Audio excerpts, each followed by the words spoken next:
تو آدمی کو چاہیے یہ دو حدیثیں یاد کر لے ہر مرد کو, اور دوستوں میں اس کو بتائے, اس کا بڑا فائدہ ہوتا ہے. ایک حدیث, امی عائشہ نے برتن توڑا دوستوں کی موجودگی میں, آپ نے اس کی توجیہ بیان کی کہ غارت امکم, تمہاری ماں کو غیرت آ گئی, اور کوئی غصے کا اظہار نہیں کیا, برتن اٹھا دیا بس. دوسری وہی دعوت والی, عزت کتنی دے رہے ہیں اپنی زوجہ کو. کتنے لوگ ہیں سعودی عرب میں جاب کر رہے ہیں, امریکہ میں جاب کر رہے ہیں, اللہ نے گنجائش بھی دی ہے, بھائی اپنی بیگم کو ساتھ لے کے جاؤ. وہ کہتے ہیں یار گزارا مشکل ہو جائے گا. سب گزارا تو مشکل ہو جائے گا, لیکن تمہاری شادی اس لیے تھوڑی ہوئی کہ بیگم یہاں رہے تم اس کو کھلاؤ, صرف کھلانے کے لیے تھوڑی ہوئی ہے. زوجہ کا جو مطلب ہے, صاحبہ کہتے ہیں عربی میں, ساتھ رہنے والی. ساتھ رہنے والی, تو ساتھ رہنے والی کیا, جب آپ جاب کرنے کے لیے گئے سعودی عرب یا کہیں گئے, ایک سال کے بعد آپ مہینے میں ایک دفعہ, سال میں ایک دفعہ آ رہے ہو, اور ریٹائرمنٹ پہ اب آپ ہو گئے, 20-25 سال تو بیگم کے بغیر گزر گیا نا.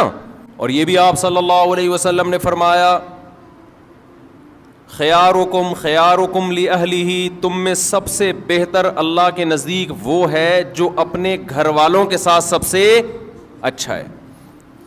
یہاں کہ پھر وہی بات آ جاتی ہے, ہم مغربی کلچر کو فالو کر رہے ہیں, ان میں گھر والے نہیں ہوتے, ان کے ہاں سب برابر ہیں. اسلام میں سب کے لیے برابر نہیں ہے. اسلام میں سب سے پہلے ماں باپ ہیں, پھر میاں بیوی ہیں, پھر بچے ہیں, بھائی بہن ہیں, یہ ہیں رشتے. آج کتنے لوگ دوستوں سے بڑی تمیز سے بات کر رہے ہوتے ہیں, ہو ہا ہی, گھر میں آتے ہی ایسے جیسے چنگیز خان نے بغداد پہ حملہ کیا ہے. گھر میں تمیز سے داخل ہی نہیں ہوتے, مسکراتے چہرے کے ساتھ داخل نہیں ہوتے, سلام نہیں کرتے. جو میں نے آبزرو کیا ہے نا, جس کی لاٹھی اس کی بھینس, جو پاورفل ہے نا وہ حاوی ہے بس. مرد اگر پاورفل ہے تو وہ حقوق نہیں دے گا, وہ دبائے گا حقوق. عورت طاقتور ہے تو وہ مرد کو کھا جائے گی, مرد طاقتور ہے تو عورت کو کھا جائے گا. جس کی لاٹھی اس کی بھینس. جب اللہ کے خوف سے حقوق ادا ہوتے ہیں, اللہ کی چاہت میں حقوق ادا ہوتے ہیں, تو آپ طاقتور ہو تو بھی حقوق ادا کرو گے, آپ کمزور ہو تو بھی, کیونکہ آپ کو پتہ ہے کہ میں کس کی وجہ سے حقوق ادا کر رہا ہوں, مجھ پر کون ہے, اللہ ہے, میں اس کو راضی کرنے کے لیے کر رہا ہوں. مشہور حدیث ہے نا کہ ایک صحابی نے نبی صلی اللہ علیہ وسلم کی دعوت کی, آپ نے فرمایا عائشہ کو بھی بلاؤ تو آؤں گا میں. یہ جو ایٹیٹیوڈ ہے, یہ جو رویہ ہے زوجہ کے ساتھ, وہ صحابی بلا رہے ہیں نبی کو, اور آپ کیا کہہ رہے ہیں ساتھ میں, کس کو, زوجہ کو بھی بلاؤ. دل صاف تھے لوگوں کے, ان کے پاس اتنی گنجائش نہیں تھی. انہوں نے عرض کیا یا رسول اللہ یہ میں نہیں کر سکتا. آپ نے فرمایا دعوت کیا ہے, کینسل. پھر ان صحابی نے کچھ دنوں بعد دعوت کی, یا رسول اللہ آپ کی دعوت کرنا چاہتا ہوں. آپ نے فرمایا عائشہ کو بھی بلاؤ. صحابہ آپ کا یہ عمل بولو دیکھ رہے تھے, تو سیکھ رہے تھے نا کہ کیسے زوجہ کے ساتھ کیسا رویہ ہوتا ہے. انہوں نے کہا نہیں ہو سکتا. آپ نے فرمایا نہیں جا سکتا. پھر تیسری مرتبہ صحابی نے عرض کیا یا رسول اللہ آپ کی دعوت کرنا چاہتا ہوں. اچھا میرے سے یہ بیان خواتین سنتی ہیں نا, وہ کہتی ہیں ہائے کاش مفتی صاحب کتنے اچھے ہیں, اللہ اپنی بیگموں کے ساتھ کیسے ہوں گے. تو مجھے وہ لطیفہ یاد آتا ہے,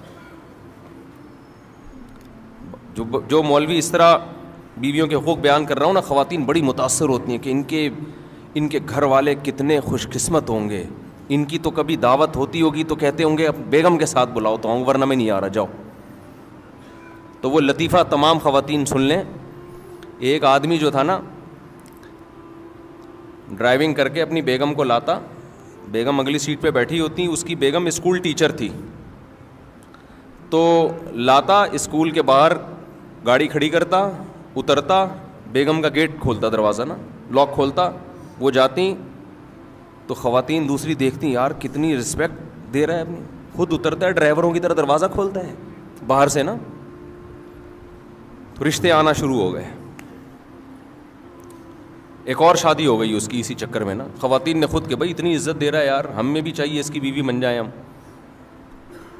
2 شادیاں ہو گئی.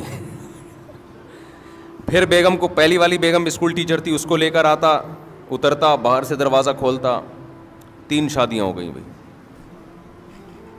صحیح ہے نا. وہ بھی گھننا بنا ہوا ہے, بتا نہیں رہا ہے کسی کو اصل کہانی کیا ہے. اس نے کہا ہونے دو, خود سے آ رہا ہے بھائی. اور خواتین دیکھ رہی ہیں, متاثر ہو رہی ہیں بھائی, ماشاء اللہ ماشاء اللہ. پھر ایک دن آیا, دروازہ ایسے ہی کھولا تو چوتھی بھی ہو گئی. بعد میں پتہ چلا یہ دروازہ باہر سے کھلتا ہے, اندر سے لاک خراب ہے اس کا. یہ جو دروازہ ہے اس کا لاک اندر سے خراب ہے. تو جب تک پوری تحقیق نہ کر لو نا بھائی, کسی سے متاثر مت ہو. تو ضروری نہیں ہے کہ جو مولانا صاحب ممبر پہ بیٹھ کے بڑے اچھے بیانات کر رہے ہیں خود بھی اتنے اچھے ہوں, یہ کوئی ضروری نہیں ہے. اس لیے زیادہ انسپائر ہونے کی ضرورت نہیں ہے. تو نبی صلی اللہ علیہ وسلم نے کیا فرمایا کہ عائشہ کو بھی بلاؤ. تو تیسری دفعہ میں جب انہوں نے دعوت دی, تو جب آپ نے فرمایا کہ عائشہ کو بھی بلاؤ, تو انہوں نے عرض کیا کہ ٹھیک ہے. تو صحابہ آپ صلی اللہ علیہ وسلم کا یہ عمل اپنی آنکھوں سے بولو دیکھ رہے تھے. اب کوئی قانون سازی کی ضرورت نہیں تھی. اللہ نے پہلے بتا دیا تھا کہ تم نے فالو کس کو کرنا ہے, پیغمبر کو فالو کرنا ہے, ان کا رویہ دیکھنا ہے. حضرت عمر رضی اللہ تعالی عنہ کی زوجہ نے ایک دفعہ اونچی آواز سے بات کی تو وہ غضبناک ہو گئے کہ یہ کیا بھائی. تو انہوں نے فرمایا کہ پیغمبر, پوری حدیث کے الفاظ مجھے یاد نہیں ہیں, انہوں نے فرمایا کہ پیغمبر صلی اللہ علیہ وسلم کی زوجہ کبھی پیغمبر صلی اللہ علیہ وسلم سے اونچ نیچ ہو جاتی ہے. وہ اونچ نیچ ہوئی تھی نا, حضرت زینب نے حلوہ بنا کے بھیجا. حضرت عائشہ رضی اللہ تعالی عنہا مسجد نبوی میں حجرے کے باہر موجود تھیں, صحابہ کرام بیٹھے ہوئے تھے. حضرت زینب نے کچھ حلوہ بنا کے بھیجا. حضرت عائشہ رضی اللہ تعالی عنہا کو غیرت آئی کہ میری باری میں سوکن کی مداخلت کیوں ہو رہی ہے. امی عائشہ نے وہ حلوہ کی برتن اٹھا کے زمین پہ دے مارا اور اس کو توڑ دیا. میں اکثر اس موقع پہ کہتا ہوں بھائی, اگر ہم اور آپ میں سے کوئی ہوتا اور دوست بھی یہ منظر دیکھ رہے ہوتے تو غیرت کا مسئلہ بناتے کہ نہیں بناتے, اور دوستوں کو واقعہ سناتے کہ میری بیگم نے ایسے حلوہ میرے سامنے برتن توڑا, میں نے رکھ کے 2 لگائے. تیرا بھائی ڈرتا ورتا کسی سے بولتے ہیں نا. ہمارے نبی صلی اللہ علیہ وسلم نے کیا فرمایا, سید الانبیاء, آپ نے اس کی ایک اچھی لاجک پیش کی. فرمایا غارت امکم, تمہاری ماں کو غیرت آ گئی ہے. یہ محبت میں ہوا ہے. سمجھ رہے ہیں کہ نہیں سمجھ رہے؟ ان کو یہ ہوا کہ باری میری ہے تو کسی اور کے گھر سے گفٹ کیوں آ رہا ہے, دوسری زوجہ کے گھر سے. تو یہ غیرت میں کیا, یہ کوئی غصہ نہیں ہوئے, زمین پہ بیٹھ کے وہ برتن اٹھا لیا. اور جب حضرت عائشہ کا غصہ ٹھنڈا ہوا تو فرمایا کہ برتن کے پیسے دے دینا. زمان تو آئے گا نا, اب یہ تو نہیں کہ غیرت میں آپ نے کسی کچھ بھی کر لو تو زمان تو آتا ہے نا. تو میں جب یہ حدیث پڑھی میں حیران ہوا. میں نے کہا یار اگر ہم لوگ ہوتے تو ہم یہ واقعہ 20 لوگوں کو بھی سناتے, بھائی تیری بھابھی نے ایسا کیا آج, اور تجھے پتہ ہے ہم سسرال سے ڈرتے ورتے نہیں. اور دوست بھی مردانگی کے چیلنج دیتے, ابے تو جورو کا غلام ہے, تیرے گھر میں برتن ٹوٹ رہے ہیں, صحیح ہے نا, تیرے گھر میں کیا ہو رہا ہے, اور وہ بھی تیرے دوستوں کے سامنے, شاگردوں کے سامنے. کوئی تمیز ہے یار, رکھ کے لگایا کیوں نہیں تو نے. لیکن صحابہ نے یہ منظر بھی اپنی آنکھوں سے دیکھا. یہ حدیث تو صحابی بیان کر رہے ہیں نا, کہ نبی نے اس کی توجیح کی, غارت امکم, تمہاری ماں کو غیرت آ گئی. تبھی تو حدیث میں آتا ہے. دیکھو یہ واقعہ سننے میں الگ ہے, سننے میں تو آپ سمجھ رہے ہو بھائی نارمل ہے. حقیقت یہ ہے کہ جب گزرتی ہے تو پتہ چلتا ہے کہ اس کے لیے تھوڑے بہت اخلاق کافی نہیں ہے, بہت بڑا ظرف ہونا چاہیے. اور خاص طور پر وہ پیغمبر جن کو سب فالو کر رہے ہیں, مقتدا اور رہبر ہیں, جن سے افضل اس کائنات میں اللہ نے کسی کو پیدا کیا نہیں ہے.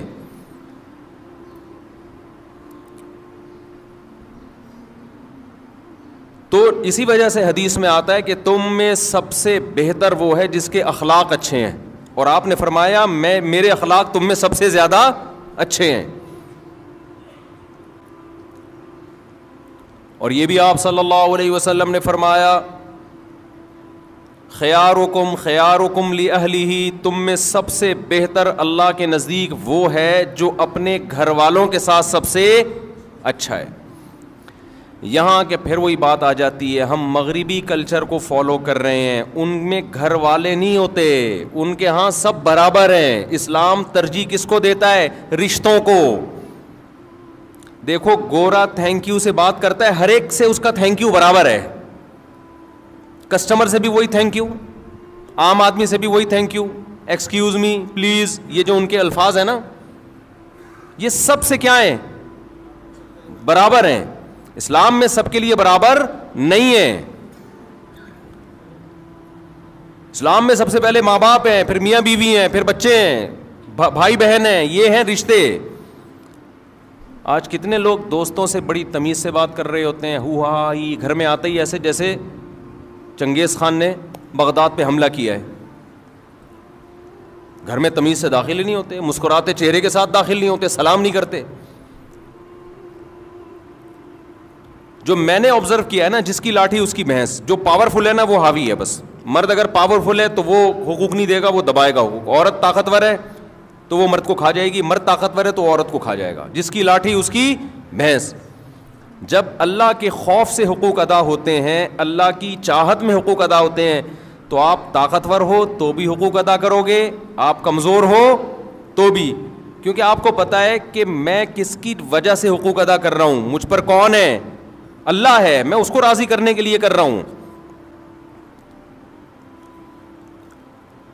تو میں اس کر رہا تھا کہ جب تک اللہ کا یقین اور اللہ کی سزا کا خوف اور اللہ کی جنت کا یقین نہیں ہوگا، انسان ایک دوسرے کے حقوق بھی ادا نہیں کریں گے. تو اب میں اصل جو انٹیوں کی بات کر رہا تھا کہ بہت ساری انٹیاں آج کل اپنے آپ کو پابند نہیں سمجھتی شوہر کے حقوق کا. تو ان انٹیوں سے میں یہ کہتا ہوں کہ دیکھو میاں جو آپ کو کے حقوق ادا کر رہا ہے اس کی بیس کیا ہے؟ اسلام ہے نا. اسلام نہ ہو تو پھر کیا ہے بھائی؟ آزاد گھومو پھرو، کیا ضرورت ہے؟ تو آپ بھی ان اسلام کی پابندیوں کو قبول کرو جو اسلام نے آپ کے اوپر لگائی ہیں. اور وہ پابندی یہ لگائی ہے کہ سربراہ کون ہے؟ بولو نا، میاں ہے. دیکھو جو بات انسان زبان سے بار بار بولتا ہے نا، دل میں اثر کرتی ہے 100%. کہتے ہیں کہ جو ماہر نفسیات ڈاکٹروں کے بارے میں سنا کہ ان کی تحقیق ہے کہ جتنے خودکشی کے کیسز آئے ہیں نا، ان میں زیادہ تر وہ لوگ ہیں جو زبان سے کہا کرتے تھے کہ میں خودکشی کر لوں گا. جو زبان سے نہیں کہتے وہ کرتے بھی نہیں ہیں. اگر آپ زبان سے کہو نا، جیسے بعض خواتین کہہ دیتی ہیں یہ نہیں کیا تو میں خودکشی کر لوں گی، وہ کر بھی لیتی ہیں.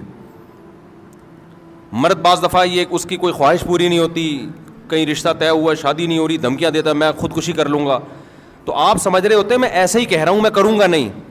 لیکن جب آپ نے یہ کہہ دیا نا ایک دفعہ زبان سے کہ میں خودکشی کر لوں گا، تو خودکشی نہ کرنے کے اگر 100% چانسز تھے نا، تو اب وہ 99% رہ گئے ہیں. 1% چانسز بڑھ گئے ہیں اس ورڈنگ کی وجہ سے جو آپ نے زبان سے بول لو نا، جو زبان سے آپ نے ادا کی ہے، اس کی وجہ سے 1% چانس بڑھ گیا ہے. دوبارہ یہ لفظ آپ نے مذاق میں ریپیٹ کیا کہ میں کر لوں گا، تو 2% چانس آپ کے بڑھ گئے ہیں. ایسے واقعات ہیں. جو لوگ بیوی کو طلاق کی دھمکیاں دیتے ہیں اور وہ دل میں یہ ہوتا ہے کہ میں دوں گا نہیں، کبھی بھی نہیں دوں گا، بس ویسی دھمکی دے رہا ہوں، تو خوب سمجھ لو کہ پہلے یہ تھا کہ 100% چانس ہے کہ آپ نہیں دیں گے، لیکن جب آپ نے ایک دفعہ دھمکی دے دی نا، اب وہ 100% سے کم ہو کے کتنا رہ گیا ہے؟ 99%. جن لوگوں نے بیویوں کو طلاقیں دی ہیں بعد میں پچھتائے ہیں، آپ ان کی سروے کرو تو پتہ چلے گا یہ وہ لوگ ہیں جو مذاق میں یا غصے میں طلاق کی دھمکیاں دیا کرتے تھے. جو دھمکی نہیں دیتے تھے وہ نہیں دیتے. اس لیے یہ جو الفاظ ہیں نا طلاق کی دھمکیوں والے، یا میں خودکشی کر لوں گا یا کر لوں گی، یا میں طلاق لے لوں گی، خواتین بھی بعض دفعہ کہہ رہی ہوتی ہیں یا میں خلا لے لوں گی یا میں دے دوں گا، یہ الفاظ اپنی ڈکشنری سے بولو نکال دو. جب دینی ہو نا تو تمیز سے جو شریعت نے ایک پروسیس بتایا ہے, اول تو نہ دو, کوئی اچھا کام تو نہیں ہے یہ. بعض دفعہ بہت شدید ضرورت ہوتی ہے تو اس کے پھر ایک پروسیس رکھا ہے, اس میں دھمکیاں ومکیاں نہیں. دھمکیوں میں دی تو آپ کا ڈی ایم آر بننا شروع ہو جاتے ہیں, آپ کے لاشعور میں ایک چیز جانا شروع ہو جاتی ہے. ہر وقت آپ غربت مہنگائی کا رونا روتے رہو, غربت بڑھ رہی ہے, مہنگائی بڑھ رہی ہے, غربت بڑھ رہی ہے, مہنگائی بڑھ رہی ہے, غربت. ابے بھائی تمہارے کہنے سے تو بڑھ نہیں رہی, وہ تو ویسے ہی بڑھے گی. آپ یہ بھی بولو گے نا مہنگائی نہیں بڑھ رہی, نہیں بڑھ رہی, نہیں بڑھ رہی, تو بھی کیا ہوگی, بڑھے گی. تو کیوں اپنے آپ کو ٹینشن میں ڈال رہے ہو؟ کوئی بولا کرے مہنگائی بڑھ رہی ہے, آپ بولو کہ پتہ نہیں یار, ہو سکتا ہے بڑھ رہی ہو, ہم تو پہلے بھی کھا رہے تھے اب بھی کھا رہے ہیں. آج میں جہاز میں نا ایک صاحب ملے جو 27 ملکوں کا سفر کیا انہوں نے. مجھے کہنے لگے یہ مفتی صاحب میں 27 ملکوں میں گیا ہوں, امریکہ کئی مہینے رہا, اور پتہ نہیں جاپان اور یورپ. بڑے پڑھے لکھے ایجوکیٹڈ آدمی تھے. تو کہنے لگے پاکستان جیسا واقعی کوئی ملک نہیں ہے. تو میں نے کہا خیریت؟ میں نے کہا ان کو میں لے آتا ہوں ڈکن وکن گٹر کے دکھا دیتا ہوں. انہوں نے کہا میں نے سب دیکھے ہوئے پھر بھی نہیں. خیر وہ کیا وجوہات انہوں نے بتائی, ابھی ٹاپک سے ہٹ جاؤں گا پھر میں. واقعی سکون بہت ہے یہاں پہ.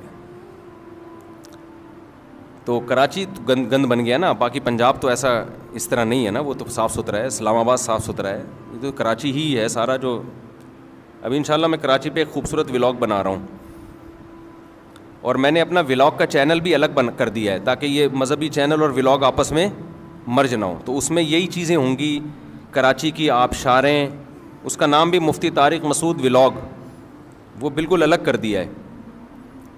تو اس میں جو شروع ہو رہا ہے نا, وہ تو ایئرپورٹ جانے کے اسلام آباد میں جا رہا تھا, گٹر میں گاڑی پھنس گئی ہماری نا, تو وہاں سے میں نے ولاگ شروع کر دیا. 2 رکشے گٹر کا پانی بہ رہا تھا اس میں الٹے ہوئے تھے نا, ایک ٹرک آدھا الٹا ہوا تھا, اور گٹر پتہ نہیں اتنا گٹر نکل کہاں سے رہا ہے, میں تو حیران ہو رہا ہوں. اتنا تو لوگ کھا نہیں رہے, لیکن اتنا واللہ عالم, بہرحال ایک حیرت کی بات ہے.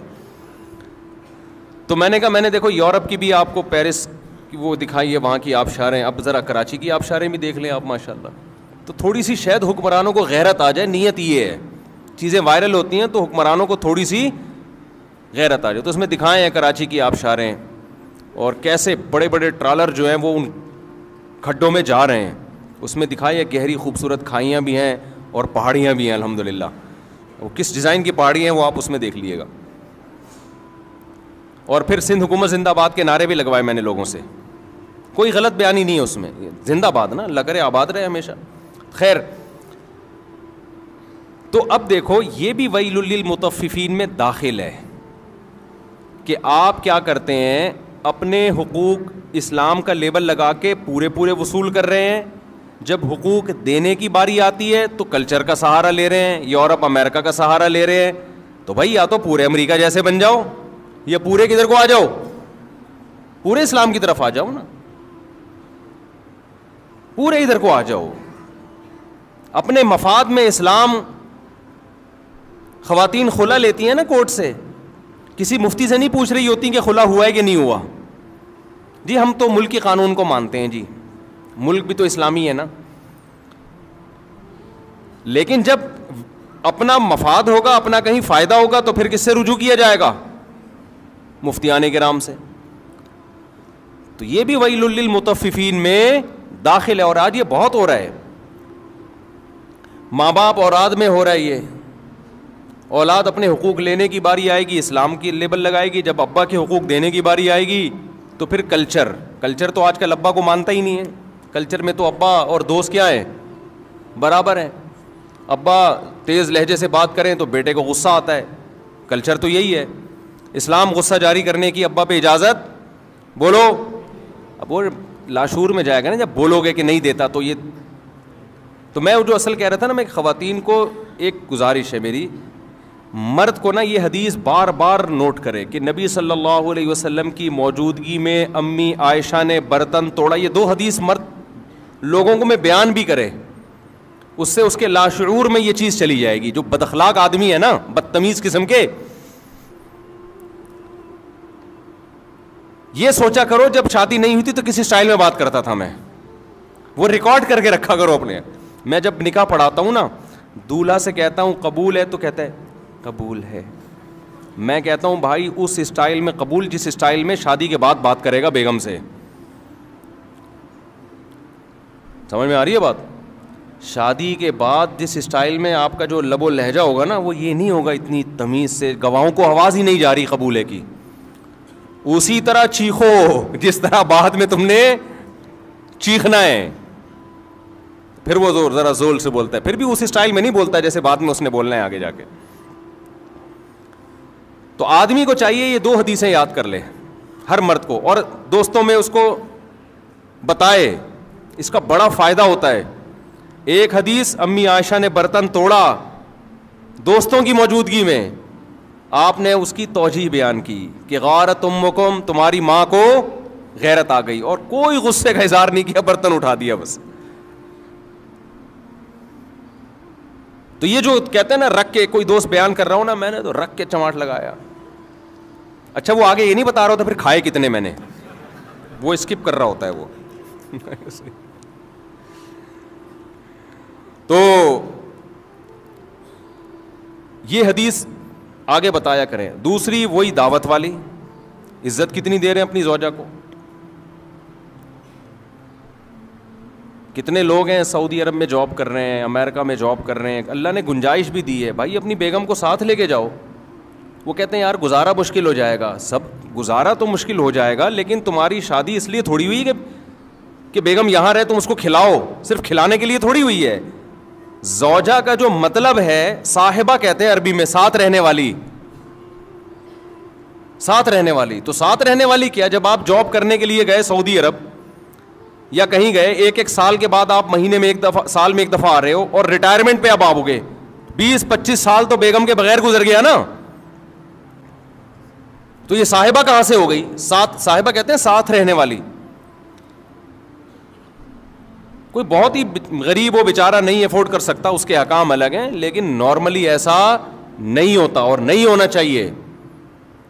اللہ کا خوف پیدا کرنا چاہیے.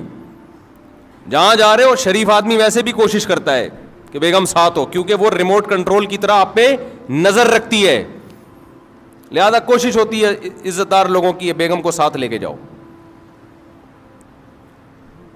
دوسرا یہ حدیث جو میں نے بتائی نا, 2 حدیثیں, یہ اگر آپ آگے نقل کریں گے نا تو اپنے حالات شاید کچھ سیٹنگ پہ آ جائیں. اور خواتین کو پتہ ہے کیا سوچنا چاہیے, عورت کو یہ حدیث بار بار, قرآن کی آیت الرجال قوامون علی النساء, اللہ نے سربراہ کس کو بنایا ہے؟ مرد کو. سر کا تاج کس کو بنایا ہے؟ مرد کو بنایا. آقا کس کو بنایا ہے؟ عورت مرد کی غلام نہیں ہوتی, ماتحت ہوتی ہے. غلام اور ماتحت میں فرق ہے. دیکھو آپ آفس میں ہوتے ہو, آپ کا ایک باس ہوتا ہے, آپ اس باس کے غلام نہیں ہوتے, لیکن کیا ہوتے ہو؟ ماتحت ہو. صدر, وزیر اعظم, ہم ان کے غلام نہیں ہیں, لیکن ماتحت ہیں یا نہیں ہیں؟ ماتحت کی ذمہ کام ہوتا ہے, ایک جو سربراہ ہے اس کو عزت دینا, نمبر 2 اس کی اطاعت کرنا. ہر چیز میں رکاوٹ, ہر چیز میں رکاوٹ. کوئی بات میاں کرے فوراً اس کے, ایک آدمی نے کہا میں نے اپنی بچی کی شادی کرنی تھی, ایک رشتہ آیا, مجھے پتا تھا میں بولوں گا تو بیگم میری مخالفت بولے گی, یہاں نہیں کرنی میں نے. تو کہہ رہے میں نے کسی کو بھیج کے بیگم سے کہلوایا کہ اس کا اچھا رشتہ آیا ہوا ہے, لیکن اس کے تمہارے میاں نہیں مان رہے, تو وہ مان گئی فوراً. یہ سچی مچی کا واقعہ ہے, وہ مان گئی. اور میاں گھننا بن گیا, نہیں یہاں نہیں کرنا, مجھے یہ بالکل پسند نہیں ہے, میں نہیں کر سکتا یہاں پہ. اور یہ ابھی کیا بتاؤں, یہ گیم بھی میں نے ہی سکھایا تھا اس کو, کیا شرمانا آپ سے.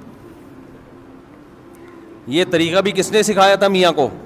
مجھے ان دونوں کے حالات پتہ تھے کہ ان میاں بیوی میں نا ہمیشہ ایک دوسرے کے 180 ڈگری پہ چل رہے ہوتے ہیں, اس چکر میں بچی کا بیڑا غرق ہو جائے گا. تو اچھا رشتہ آیا, میاں نے کہا یار میری بیگم میں بولوں گا نا وہ بولے گی نہیں. وہ کہہ رہی ہے یہ تو بیوقوف آدمی پتہ نہیں کون سا رشتہ اٹھا کے لے آیا. بعض عورتیں یہ بھی سمجھتی ہیں کہ مرد جب گھر میں بچی کی جلدی شادی کرتا ہے تو گویا وہ اپنی جان چھڑانا چاہ رہا ہے. یہ بہت غلط سوچ ہے. بعض دفعہ باپ چاہ رہا ہوتا ہے کہ بچی کا اچھا رشتہ آیا ہے, ابھی کم عمر ہے, لیکن کر دو, اچھا رشتہ ہاتھ سے نکل جائے گا. اس میں خواتین یہ لیبل لگا رہی ہوتی ہیں کہ گویا جان چھڑانا چاہ رہے ہیں بیٹی سے. یہ بہت خطرناک تانا ہوتا ہے مرد کے لیے. کوئی مرد اپنی بیٹی سے جان نہیں چھڑانا چاہتا. وہ اس کے مستقبل کے لیے قربانی دے رہا ہوتا ہے. اب اس کے گھر میں بھی ایسا ہی کہ وہ بیگم تانا دے, جب بھی کوئی رشتہ آئے تو بیگم تانا دیتی ہے جان چھڑانا چاہ رہے ہیں. تو میں نے اس کو یہ طریقہ بتایا, میں نے کہا آپ کسی خاتون کو بھیجو اور آپ بولو یہ مجھے بالکل قبول نہیں ہے رشتہ, ابھی بچی کی عمر کیا ہے, ایسی باتیں کرو. تو ہو گئی شادی, صحیح ہے نا, اور اللہ کا شکر ہے کامیاب شادی بھی. تو خواتین اگر زبان سے یہ لفظ بار بار بولتی رہیں نا, اب آپ لوگ سب لوگ یہ حربہ استعمال نہ کریں جا کے, ہر ایک کے ایک جیسے حالات نہیں ہوتے کہ بیگم میں دوسری شادی بالکل بھی نہیں کروں گا. پتہ چلا آپ نے کہا کہ اب ایسا ہوگا نا, بیگم کہے گی نہیں تم تو کرو گے, اب آپ نے کہہ دیا نا نہیں کروں گا, وہ کہے گی میں یہی سننا چاہ رہی تھی آپ سے, اور مجھے ویسے بھی یقین ہے کہ آپ بالکل بھی نہیں کریں گے. آپ کہو گے یار ہماری ساری پالیسی کیا ہو گئی, مفتی صاحب نے برباد کر دی. تو ہر جگہ ہر چیز چلنے کی نہیں ہے, لیکن بعض ہوتا ہے بعض گھروں میں ایک دوسرے کے ہمیشہ الٹا چل رہے ہوتے ہیں, ایسی نفرتیں پھیل چکی ہوتی ہیں, بدگمانیاں. تو اس کا پھر طریقہ یہ ہوتا ہے. تو عورت کو چاہیے, جیسے مرد کو چاہیے نا یہ 2 حدیثیں بیان کرتا رہے, تو عورت کو چاہیے زبان سے نا 1 دفعہ صبح 100 دفعہ تسبیح اور شام کو 100 دفعہ کہ سربراہ گھر کا کون ہے میاں ہے, یہ میرا میاں میرا سربراہ ہے, میرا آقا ہے, میرے سر کا تاج ہے, مجھے حکم دیا گیا ہے کہ میں اس کو عزت دوں, اس کو رسپیکٹ دوں, میں عزت دوں, یہ میرا آقا ہے آقا ہے آقا ہے. 100 دفعہ بول لیں, اس سے گھر کا ماحول کیا ہو جائے گا, بہت خاندانی ہو جائے گا ماحول. ایسا نہ ہو کہ ایک اپنی ذمہ داری پوری کرے دوسرا تسبیح نہ پڑھے, پھر الٹا ہو جائے گا. یعنی اس نے یہ والی تو پڑھ لی کہ سربراہ سربراہ سربراہ آقا ہے آقا ہے, اور آپ نے اخلاق والی تسبیح نہیں پڑھی, تو جب وہ اور زیادہ پولائٹ ہو جائے گی تو آپ تو اور ظلم ڈھانا شروع کر دو گے اس کے اوپر. پہلے تو وہ ریئیکشن کرتی تھی, اب وہ ریئیکشن بھی نہیں کر رہی, تو اور ظالم بن جاؤ گے آپ. تو اس لیے آپ نے بھی تسبیح پڑھنی ہے اور اس نے بھی پڑھنی ہے, دونوں اپنی ذمہ داری ہوگی تو حساب کتاب چلے گا. اور اگر آپ نے اخلاق والی پڑھنا شروع کر دی, اس نے سربراہ والی نہیں پڑھی, تو آپ تھوڑے دنوں میں کیا بن جاؤ گے آپ کا روب ختم ہو جائے گا, اور پھر جو ہو رہا ہے وہ ہو جائے گا, جو ہو رہا ہے اس کو بتانے کی ضرورت نہیں ہے. تو خیر میں جلدی سے اپنی بات کو سمیٹوں. قرآن میں جو آتا ہے نا وَيْلٌ لِّلْمُطَفِّفِينَ الَّذِينَ إِذَا اكْتَالُوا عَلَى النَّاسِ يَسْتَوْفُونَ وَإِذَا كَالُوهُمْ أَوْ وَّزَنُوهُمْ يُخْسِرُونَ. اپنا حق لینے کی باری آتی ہے پورا حق لیتے ہیں, دینے کی باری آتی ہے تو گڑبڑ کرتے ہیں. تو یہ پیاز ٹماٹر والوں کے بارے میں نہیں ہے, صرف ہر ایک کے بارے میں ہے, ہر ایک کے بارے میں. تو اسی طرح یہ جو میں نے حدیث پڑھی ہے, جو اصل جس پر میں نے بیان کرنا تھا, تمہید لمبی ہو گئی, کہ یہ جو حدیث میں آتا ہے مسلمان وہ ہے جس کی زبان اور ہاتھ کے شر سے دوسرے مسلمان محفوظ رہیں. تو اس کا مطلب یہ نہیں ہے کہ دو لوگوں کو تھپڑ مت مارو جا کے, ایسا تو کوئی بھی نہ اس زمانے میں کرتا تھا نہ اب کرتا ہے. لوگ کہتے ہیں نہ میں کسی کو مکہ مارتا ہوں, نہ میں بلا وجہ کسی کو گالی دیتا ہوں, نہ میں تھپڑ مارتا ہوں, تو میرے زبان اور ہاتھ کے شر سے دوسرے مسلمان کیا ہیں, محفوظ ہیں. او بھائی یہ تو پہلے بھی محفوظ تھے, ہر دور میں محفوظ رہے ہیں, کون بھی بلا وجہ کسی کو جا کے مارتا ہے. اس حدیث کا مطلب یہ ہے کوئی ایسا کام نادانستہ طور پر نہ کیا جائے کہ آپ کی نیت تکلیف پہنچانے کی نہیں ہے لیکن پھر بھی سامنے والے کو تکلیف ہو رہی ہے, ایسا کام نہ کیا جائے. گاڑیاں جو غلط پارک کر دیتے ہیں, آج صبح ایئرپورٹ پہ کیا ہوا ہے, وہ گاڑی آگے پتہ نہیں کھڑی کر کے چلا گیا بندہ, تلاش کر رہے ہیں یار ہمیں جمعے میں پہنچنا ہے, بھائی بندہ کدھر ہے, پھر ہارن مارتے رہو, پھر پتہ نہیں کہاں سے آ رہا ہے. اس کی نیت یہ نہیں ہوگی تکلیف دینے کی, اس کی نیت یہ ہوگی یار میرے کچھ لوگ آ رہے ہیں غلط پارکنگ کر کے, اب چلا گیا وہ کہ میں تھوڑی دیر میں آ جاؤں گا. تو بھائی آپ تھوڑی دیر تک کیوں کسی کو کھڑا رکھ رہے ہو, تو غلط ہے نا. ایسی جگہ پہ آپ کیوں گاڑی 5 منٹ کے لیے بھی کیوں کھڑی کر رہے ہو گاڑی, آپ خود تکلیف اٹھاؤ نا, پارکنگ پہ کھڑی کرو اور پیدل چل کے آؤ. آپ اپنے آپ کو 5 منٹ کی تکلیف سے بچانا اور دوسرے کو 25 منٹ کی تکلیف میں ڈال دینا. اور وہ 5 منٹ کی تکلیف جو دوسرے کو ہوتی ہے وہ بھاری اس لیے لگتی ہے کہ اس کا ڈیوریشن معلوم نہیں ہوتا کہ کم وقت آئے گا کبھی. ہے سمجھ میں نہیں آ رہی میرا خیال بات. ایک اور گڑبڑ لوگ بہت زیادہ کرتے ہیں, خوب اچھی طرح سمجھ لو, یہ کبھی بھی نہ کیا کرو. جب آپ سفر پہ جائیں نا کہیں, جتنا سامان آپ آسانی سے اٹھا سکتے ہیں اٹھائیں. کبھی بھی ایکسٹرا سامان اس نیت سے نہ لیں کہ دوسرے کے پاس سامان کم ہے تو اس کے بیگ میں ڈال دوں گا. یہ غیر اخلاقی حرکت ہے. دوسرا کم سامان اسی وجہ سے ہو سکتا ہے لے کے آ رہا ہو تاکہ میں ہلکا پھلکا رہوں, وہ اس لیے نہیں لے کے آ رہا کہ میں محلے والوں کے بھی سامان اٹھاؤں. میں یہ بھی بہت ہو رہا ہوتا ہے. یار کائنڈلی ذرا یہ بیگ, آپ کا بیگ خالی ہے نا, یہ چلغوزے رکھ لیں ذرا اس میں. وہ خالی جان کر رکھا ہوا ہے ہم نے تاکہ ہم ہلکے پھلکے جائیں. ابھی میں سفر پہ گیا تو ایسے ہی گیا نا, یوں ہی, کچھ بھی نہیں تھا. وہ پوچھ رہے بیگ کہاں ہے, میں نے کہا میں ٹوٹل میں ہی ہوں بس. کہنے بھائی کیا ہے, میں نے کہا میں ٹوٹل یہی ہوں, میں ٹوٹل, مجھے ہی مشین سے گزارنا ہے تو گزار لو بھائی. کیوں, میں جان کر ہلکا پھلکا گیا ہوں یار, کیا بیگ کی ٹینشن اٹھائے آدمی. تو ایک آدھ دن کا سفر ہوتا ہے تو کپڑے لے جانے کی بھی ضرورت نہیں ہوتی. اب لوگ کیا کر رہے ہوتے ہیں کائنڈلی یہ ذرا, اور پھر اس میں خطرہ یہ ہوتا ہے کہ ایک اب منع کرو نا, منع تو بد اخلاقی, غیر اخلاقی. مفتی صاحب خالی تو ہو نا آپ. بعض دفعہ ایسے ہوتا ہے, ایک جگہ سامان تھا میرے پاس تو ایک جاننے والے تھے, انہوں نے وہ کھجوریں رکھوا دیں, وہ ایکسٹرا کھجوریں لے کر جا رہے ہیں. وہ انہوں نے کہا یہ ایئرپورٹ یہاں آپ کے پاس کم سامان ہے, جاننے والے تھے وہ, میں مانتا ہوں. اب وہ قصہ پرانا ہو گیا, ان کو نہیں پتا چلے گا. انہوں نے کیا کیا, کھجوریں رکھوا دیں کہ جی آپ کے پاس سامان کم ہے, مجھے 20 کلو یا پتہ نہیں 30 کلو سے زیادہ کی اجازت نہیں, آپ یہ سامان رکھ لیں, ہم اور آگے جب گزر جائیں گے تو مجھے واپس کر دیے گا. میرے دماغ میں وسوسے آ رہے ہیں کہ کھجور ہی ہے, کوئی ہیروئن چرس تو نہیں ہے اس کے اندر. اس قدر ذہنی کوفت مجھے شروع ہوئی ہے نا. شروع میں تو میں نے رکھ لی, مجھے ناگوار تو گزرا, بھائی کیوں آپ ایسی چیز لے کر آ رہے ہو کہ جو خالی ملے گا اس کو پہنا دو گے. اب تعلق بھی ہے, منع کیسے کریں یار, یہاں سے وہاں تک ہی تو لے کے جانا ہے نا. منع کریں گے یار مفتی صاحب ممبر پہ بیان تو بڑے اخلاق اور انسانیت کی خدمت, اور یہاں یہ حرکت کر رہے ہیں آپ.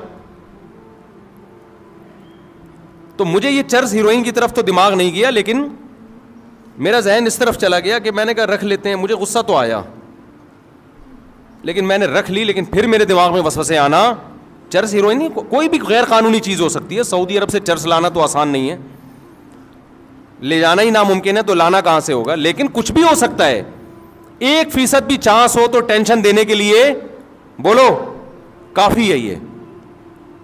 خیر وہ پار ہوا, پھر انہوں نے مجھ سے معذرت بھی کی, میں معذرت چاہتا ہوں. میں نے کہا آپ نے معذرت تو کر لی لیکن یہ حرکت ٹھیک نہیں ہے, بالکل غلط حرکت ہے. یہ معذرت کیا, سوری کرنے سے تھپڑ مارو پھر بولو سوری. تبلیغ میں لوگ نکلتے ہیں, یہ دیکھا گیا ہے یار, وہ امیر صاحب آپ کا بیگ خالی ہے نا, یہ میرے چلغوزے رکھ لیں اس میں. غیر اخلاقی حرکت ہے. آپ کو پتہ نہیں ہے کہ وہ دل سے رکھ رہا ہے یا وہ ٹینشن میں. بعض دفعہ بیگ میں جگہ خالی ہوتی ہے, انسان اس لیے خالی رکھتا ہے کہ وزن ہلکا ہو, وہ اس لیے تھوڑی رکھتا ہے کہ تو زیادہ لے آنا. میں ایک دفعہ بیرون ملک جا رہا ہے, ایئرپورٹ پہ جاننے والے مل گئے, کراچی ایئرپورٹ پہ, بہت پرانے تھے, قریبی تھے. انہوں نے دیکھا مفتی صاحب ہلکے پھلکے جا رہے ہیں نا, ان کو اچھا نہیں لگا بالکل. میں انہوں نے کیا کیا, کچھ چیزیں, میں وہ چیزیں بتاؤں گا تو وہ سمجھ جائیں گے میری بات ہو رہی ہے نا. وہ چیزیں نکال کے میرے بیگ میں ڈال دیں, اور میری جو تلاشی شروع ہوئی ہے, اتنی لمبی تلاشی. بولے آپ کیا بزنس کر رہے ہو, کیا یہ ایکسپورٹ کر رہے ہو, کیا کر رہے ہو, یہ تو بزنس کا مال لگ رہا ہے. گھنٹہ لگ گیا میرا ایئرپورٹ پہ. میں گزرا ہوں, پھر جا کے انہوں نے وہ سامان واپس لیا. کہا میں نے کچھ بھی نہیں ان کو, لیکن آپ بزنس کر رہے ہو تو اپنا بوجھ خود تو اٹھاؤ نا کم از کم.